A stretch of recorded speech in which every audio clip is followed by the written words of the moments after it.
Aún no he decidido mi voto en la consulta popular que nos pregunta a los ecuatorianos si queremos o no que el petróleo que se encuentra en una parte del Parque Yasuní se quede bajo tierra. Estoy tentado a votar sí, pero no por razones ecológicas.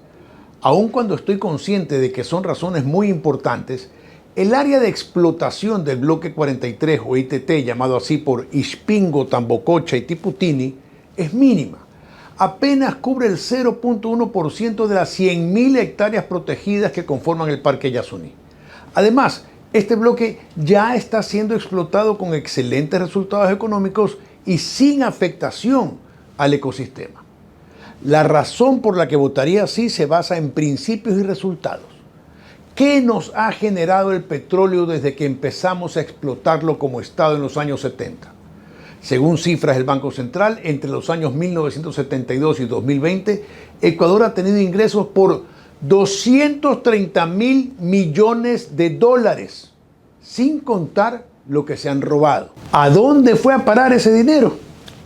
Si ese dinero se hubiera invertido eficientemente y con honestidad, hoy no debería haber pobres en nuestro país y seríamos un país del primer mundo.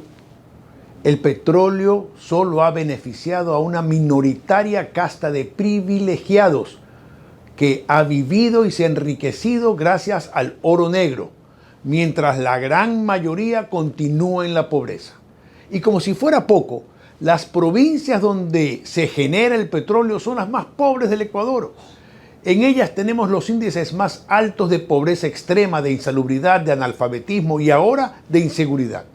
Por el petróleo tenemos una burocracia de oro dentro del sector público con sueldos gigantescos frente a los bajísimos sueldos de maestros, médicos y policías.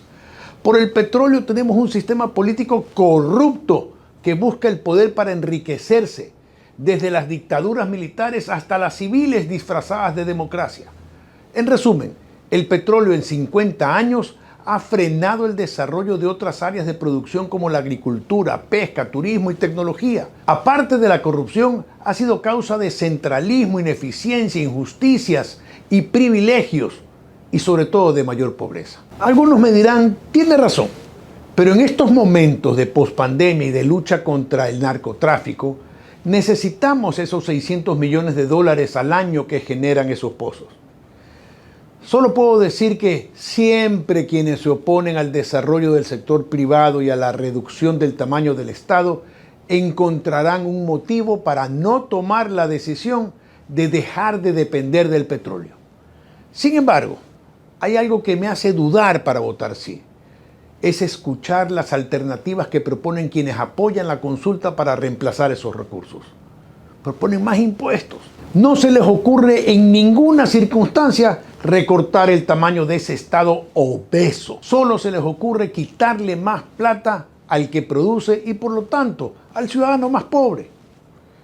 No encuentro político alguno con la valentía suficiente para decirle al país que no podemos seguir manteniendo un Estado con sobrepeso y con burocracia de oro, que hay ministerios, instituciones y programas que ni siquiera deberían existir, que el dinero del petróleo se desperdició y que los recursos del Estado deben servir principalmente para salud, educación y seguridad, que todo el resto puede ser manejado por el sector privado o por los gobiernos seccionales. Por eso quisiera votar sí, porque la única forma de lograr que un gobierno se amarre los pantalones y recorte el gasto excesivo es quitándole esos ingresos. Pero repito, tengo dudas de las alternativas. Cuando decida mi voto, se los haré saber.